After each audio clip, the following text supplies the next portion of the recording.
Allons à la découverte de l'arche de Noé géante aux USA. C'est dans les Kentucky que l'arche de Noé grandeur nature fait des vagues. Une arche de Noé massive abritant des statues articulées, des moutons, des daims et même des dinosaures attire des foules des chrétiens évangéliques avec sa mise en scène spectaculaire et ses messages très politiques.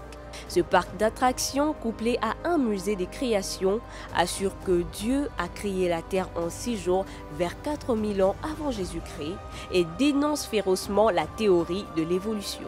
Ces croyances, loin d'être marginales, s'inscrivent dans une société américaine où certains n'hésitent pas à remettre en cause des vérités établies, y compris sur l'extinction des dinosaures il y a 65 millions d'années. Porté par l'organisation Answers in Genesis et financé par une compagnie de dons, celui-ci a ouvert en 2007 à Petersburg, dans l'État du Kentucky, au centre des États-Unis. En 2016, cette puissante association créationniste a inauguré, 70 km plus loin à Williamstown, son arche de Noé aux imposantes mâchurations. Cette arche a 150 mètres de long, 15 mètres de haut, 25 de large. Depuis, les deux sites ne désemplissent pas malgré un coût d'entrée combiné de 84,95 $ américains par adulte. En couple, entre amis, avec enfants, les visiteurs, plus d'1 million par an, selon Mark Loy, viennent de tout le pays pour parcourir les expositions, mais aussi faire de la tyrolienne ou encore caresser les animaux du zoo. L'arche de Noé, la réadaptation de l'arche de Noé. Papa Eric était en train de sourire le long de l'élément. Je me suis demandé, ce sont les dinosaures qui fait, ou bien la théorie de l'évolution? Non, moi, je n'ai jamais cru à cette théorie-là. Elle n'est pas biblique. Elle n'est pas biblique. Ouais. Nous l'avons apprise à l'école, mais je n'ai jamais cru à celle-là. Moi, je crois ce que la Bible dit, Dieu créa. C'est ça ce qui est écrit là, et nous, on croit ça. Parce qu'il faut rester à la théorie de l'évolution. Nous tous ici, on serait déjà évolué, devenir autre chose, et pourtant, nous sommes tels qu'on est là. Sinon, ce qui me plaît, c'est avoir la pensée de réinventer l'arche pour, n'est-ce pas, pour notre génération ici, de voir à quoi elle ressemblait. C'est ça ce qui me plaît le plus, quand les gens peuvent penser et remettre les choses dans leur état. On peut s'arrêter sûrement, hein, n'est-ce pas? J'ai suivi, c'était un dessin animé, je pense. J'étais en train de suivre, il y a quelqu'un qui a fait l'arche également et qui invite les gens à venir y entrer. Tout ce qu'il y avait à l'époque de Noé, c'est intéressant. Au moins, c'est un site touristique, donc on peut aller visiter. Hein. Bien sûr, au Kentucky.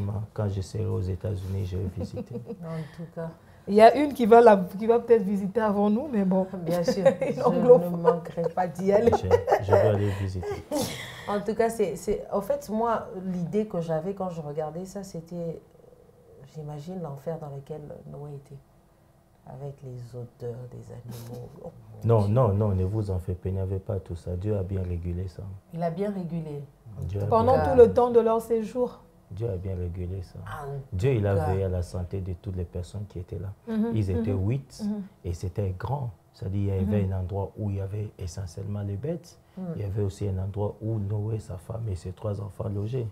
Et Dieu a bien fait. C'était pas le même compartiment. C'était très grand. Pas du tout. C'était très grand. Je sais, Papa Eric, mais je pense qu'il prenait soin des animaux. Ouais. Il était quand même en contact avec eux. Oui, c'est ça que je dis. Dieu, il savait. Parce que Dieu les a mis là pour pouvoir recréer encore le monde.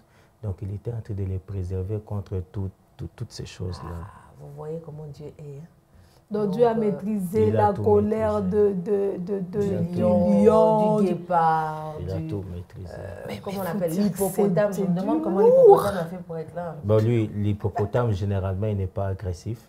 Quand non, mais c'est l'eau. C'est quand l'eau, hein? Ouais, c'est ça. Parce que l'hippopotame est en général dans l'eau. Voilà, crocodile même aussi. Le crocodile aussi. C'est ça ce que je dis. Ça dit, Dieu, il savait ce qu'il faisait. Ça dit, il n'y avait pas de problème.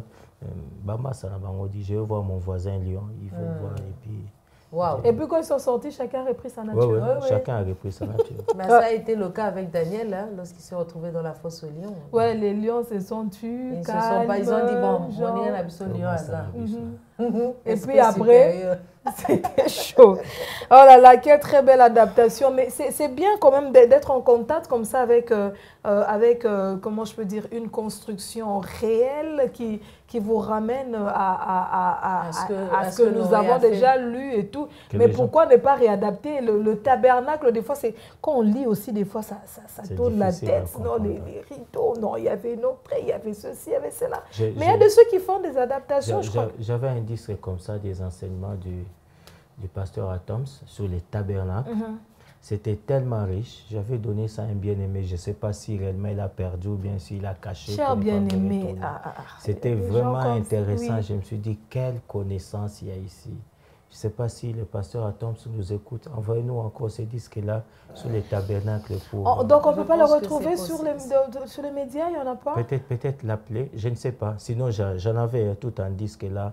C'est-à-dire les tabernacles de l'entrée jusqu'au lieu très saint, avec tout ce qu'il y a là. Le parvis. Tout là, il explique. Le propitiatoire. Tout ça, il explique. Ouf. Tout ça. Mais des fois, c'est bien d'avoir du visuel. Hein. Des fois, quand on a tout ce qui... Quand on lit, c'est bien, mais en tout cas, le visuel, ça reste mieux. Oui. Je pense que Papa Eric ne va pas me contredire. Même dans une prédication, on nous dit que c'est bien de donner des illustrations. Oui, ça reste. Même à l'école, quand même, hein, dans la pédagogie, ça permet. Malheureusement, je n'ai pas le numéro du pasteur Atoms. Sinon, je pourrais l'appeler et dire, pasteur Atoms, envoyez-moi cet enseignement. Ne vous en faites pas, je pense que les gens qui nous suivent... Nous devons avoir vraiment cet enseignement. Merci beaucoup à toute l'équipe qui s'occupe de la rubrique découverte. Soyez bénis et nous espérons que le lundi prochain, nous allons découvrir quelque chose de nouveau encore qui va nous passionner autant.